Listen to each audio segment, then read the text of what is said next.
Salve, meus queridos, amados amigos, irmãos, do Facebook, do Instagram, do YouTube, do TikTok, na paz do Senhor e Salvador Jesus Cristo. Estou aqui para mais um vídeo, estamos aqui para mais um vídeo, pela graça e misericórdia do Senhor. Um sábado, um final de semana abençoado, feitinho bom, mas o solão para vocês. Como é que vocês estão? Estou bem, graças a Deus. Deus abençoe o nosso dia. Agradeço pelas mensagens que vocês têm compartilhado, me acompanhado. Vocês são presentes na minha vida. Que Deus abençoe. Vamos conversar mais um vídeo assim. Pai, obrigado pela noite de repouso, mais um dia para que o Senhor nos permita estar de pé. Obrigado pela família que o Senhor deu. Obrigado, Pai, pelo alimento, pelo ministério. Pai, perdoa meus pecados, minhas transgressões, por alto pensamento e ignorância. Que eu fiz que eu posso fazer que agradou o Senhor, perdoa-me, Pai. Somos falhos, somos pecadores. Estou aqui, Pai, confiado na tua misericórdia, não merecimento que eu não mereço, teu perdão. Pai, fala conosco hoje no livro de Provérbios, no capítulo 11, versículo 1, 8, 16 e 18. Fala também no livro das cartas do apóstolo Paulo aos Coríntios, no capítulo 9.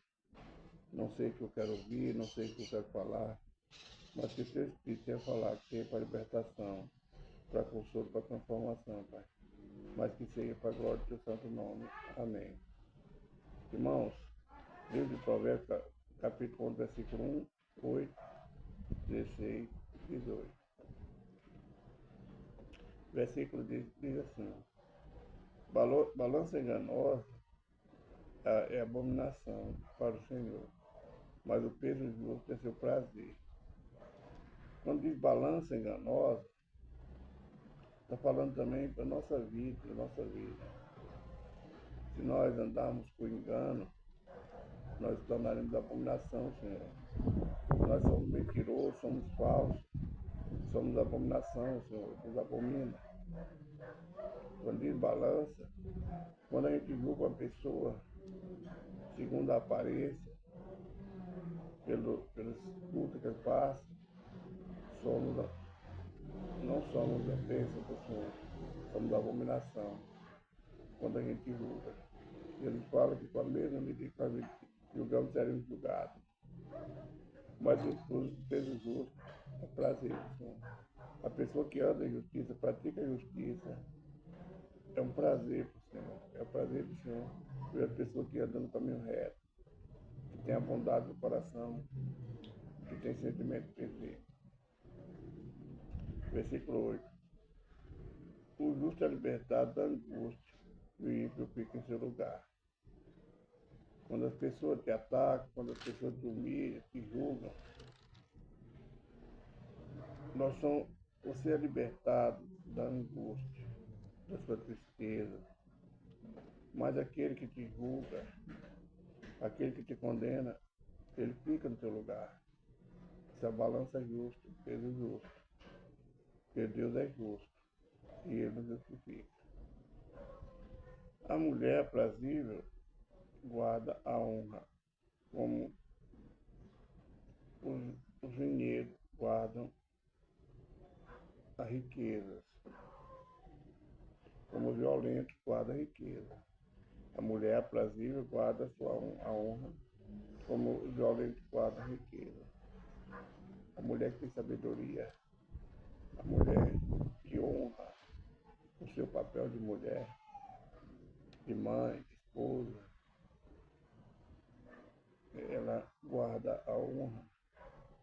Mas o homem violento, a mulher violenta, a mulher que não guarda a sua honra, ela é como os violentos guardam. Ela junta riqueza, mas no final não tem valor para ela. Mas a mulher aprazível guarda a honra. Ela honra a sua casa, ela honra o seu ministério. Ela não junta riqueza na terra como a mulher de Ló. Ela ele pegou a riqueza, olhou para trás, olhou para a riqueza e virou a estátua de sal. O ímpio recebe um salário enganoso, mas para quem semeia justiça, haverá galardão. O homem mau, o homem perverso, o homem enganador, ele recebe um salário enganoso, aquele salário que não vale nada, uma honra, não vale nada. Ele é honrado pelo Senhor, mas não é honrado pelo nosso Deus. Ele recebe um salário enganoso, ou seja, um galardão enganoso. Ele é galardoado pelo homem, mas Deus não tem prazer nessas coisas. Mas para quem é séria a justiça haverá. E justo, para quem semeia justiça haverá galardão. Mas para você que pratica o bem, você que faz o bem, você que não condena ninguém, Deus tem um galardão preparado para você que anda em justiça. Deus tem um prazer em nós. Ele tem um galardão guardado para quem pratica a justiça. Vamos agora, essa é a mensagem de Provérbios, capítulo 11. Vamos agora para a carta do apóstolo Paulo aos Romanos, no capítulo 9. A tristeza de Paulo por causa da incredulidade dos israelitas. Aqui nós mesmos, quando nós vemos as pessoas incrédulas, nossa família principalmente, que viu tudo a transformação que Deus fez em nossa vida, e elas se tornam incrédulas, não aceitam, dá uma tristeza em nós, né?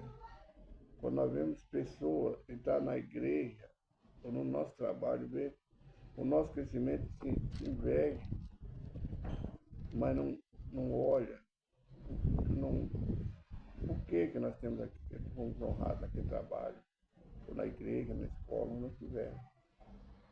Não crê no nosso potencial, isso causa tristeza. Paulo fica triste pela incredulidade dos israelitas, seus irmãos, são filhos de Israel. Agora vê Jesus Cristo, o Deus, o Filho de Deus, quando seus irmãos falam com ele, se você faz esses milagres, mostre outro lugar para que você venha, porque a realidade é para que você tenha honra em outro lugar, não faz somente em tua casa. Imagina a tristeza que Jesus Cristo teve ali com os seus irmãos. Não creram nos milagres, não creram que era o Filho de Deus. Jesus Cristo, um homem santo, um Deus todo-poderoso que fez carne, habitou no meio de nós para tirar nosso pecado, para nos levar à salvação, até a salvação. E os irmãos dele não creram nele. O povo de Israel, o povo dali, quando eles moravam na sua cidade, não creram nele. O povo de Israel não creu, os judeus não creram em Jesus Cristo. Agora imagine a tristeza de Jesus Cristo. Ele sabia para que ele veio, ele sabia o propósito dele, mas eles não creram. Agora a tristeza de Paulo por causa da incredulidade. Quantos nossos irmãos, nossos parentes, não nos causam tristeza? Eu tenho tristeza, meu irmão. Eu já comentei com meus dois irmãos meus. Falei mesmo, minha maior vergonha é você não ir na igreja que eu congresso. Aliás, eles não vão à igreja nenhuma. Porque todo mundo leva um parente, vocês não vão. Então, é sinal que eu não estou tendo testemunho. Mas não é questão de credo. Eles querem viver uma vida da carne. Eu não sei nem no que eles creem, na realidade. A sinceridade, nós vemos aqui, né? Do balanço enganoso. Eu sou sincero com meus irmãos. E talvez por causa da minha sinceridade, não é? Eles não vão. Eles vêm, eu faço culto aqui em casa, uma vez por ano. Eles vêm. Mas não é o bom. A gente tem que congregar. Tem um irmão meu, mas ele fala assim, pra que igreja? Em casa a gente não é. Se não fosse necessário a gente ter igreja, Deus não tinha mandado que Salomão construísse o templo. Deus não mandava o povo de Israel, quando voltou da Babilônia, reconstruir o templo. Deus não falava com Abraão quando ele falou, se o meu povo que clama pelo meu nome se arrepender dos pecados, olhar, voltar para mim, olhar para essa casa orando em meu nome, eu virei isso. Deus não tinha deixado esse mandamento. Deus não tinha deixado as medidas do templo para Ezequiel, para arrumar o templo, consertar o templo. Deus não tinha falado com Zorobabel, no livro de Ageu, que é tempo da gente estar consertando a nossa casa, cuidando da nossa casa, e o tempo do Senhor está destruído. As pessoas erram por não conhecer a Escritura nem o poder de Deus. Quem fala não é eu, o próprio Jesus. Eu falo que a Bíblia está escrita. Então, irmão, isso causa tristeza na gente. Quando teu irmão, teu pai, tua mãe, teu filho não acredita, são incrédulos. Eles creem em tudo que eles pegam, tudo que toca a mão. Eles creem até na palavra mentirosa que os homens falam para eles, mas não creem nos milagres de Jesus, não creem que Deus existe. Quantas pessoas incrédulas têm preso muito por causa de besteira. Em Cristo diga a verdade, não minto, dando-me testemunho a minha consciência no Espírito Santo. Tenho grande tristeza e contínua dor no meu coração, porque eu mesmo poderia desejar ser separado de Cristo por amor de meus irmãos, que são meus parentes, segundo a carne, que são israelitas, dos quais é a adoção dos filhos, e a glória e os concertos, e a lei e o culto e os promessas, dos quais são os pais, e dos quais é Cristo, segundo a carne, o qual é sobre todos Deus bendito eternamente. Amém. Quantos anos, quantos convites eu tive para ir à casa do Senhor, para aceitar Jesus, isso é um testemunho. Eu deixei porque eu tinha um primo, esposo da minha irmã e também irmão da minha esposa. Eu vi se eu me convertesse, se eu fosse para o Evangelho, eu ficaria só. E tinha umas pessoas, mas ele era. Mas eu vi tanto que eu me enganei. Eu não ia, eu não fui, só fui aos 47 anos, por causa dos meus parentes. Eu preferi deixar Cristo do que deixar meus parentes, no meu coração dos meus parentes. Aí onde é que eu caio? Aquele que ama mais seu pai, sua mãe, seu irmão, mais do que a mim não é digno de mim. Até o dia em que Deus me tocou. E eu aceitei Jesus como meu único suficiente Salvador. Eu deixei muitos anos de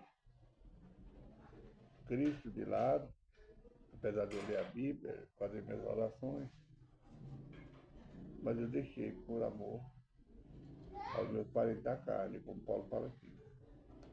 Quanto tempo eu errei, né? Andei errado todo tempo. Assim é Paulo.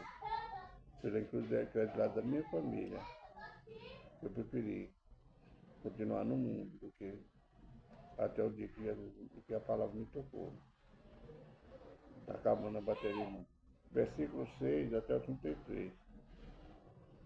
A liberdade absoluta da graça de Deus.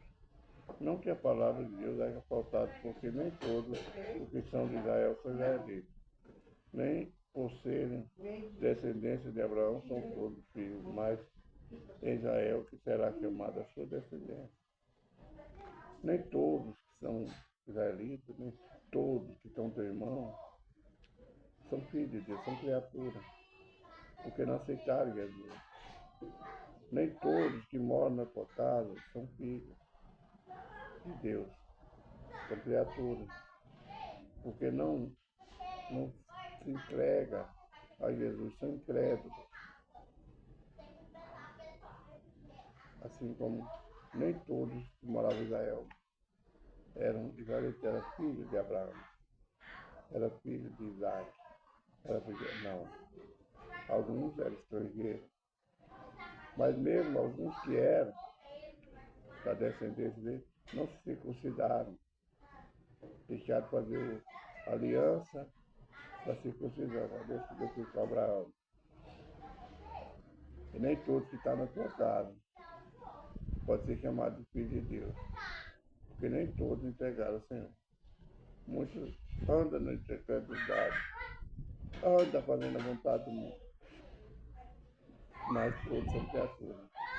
Mas ainda tem a oportunidade de Jesus voltar, eles reconhecerem e voltarem para Jesus, pegar suas vidas a Jesus.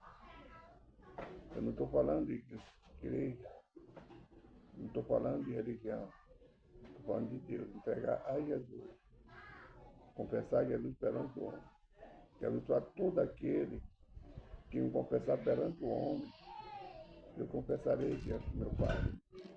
Todo aquele que se envergonhar de mim, das minhas palavras, eu também envergonhei naquele grande dia. Isso é a conversão. Não estou falando de igreja. Entregar a Jesus, seja aonde que você estiver. É aceitar Jesus como seu único Salvador. Não é crer em palavra de homem. É crer no que está escrito na Bíblia.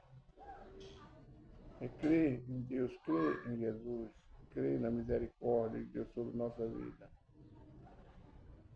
Seja qual for a religião, seja católica, seja espírita, seja cristã, seja qual for.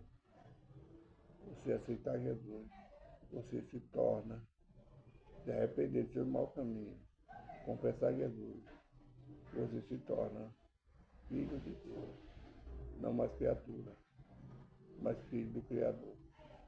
Essa é a mensagem do livro da carta do apóstolo Paulo aos Romanos, no capítulo 9.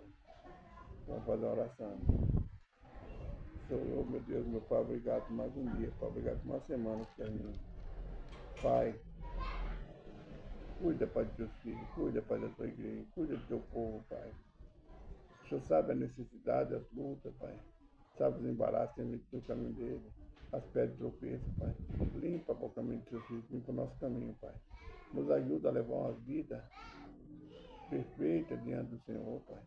Nos ajuda a nos fortalecer através da oração, através da leitura da Tua palavra, Pai. Para que nós tenhamos sempre comunhão contigo, Pai, e com os irmãos.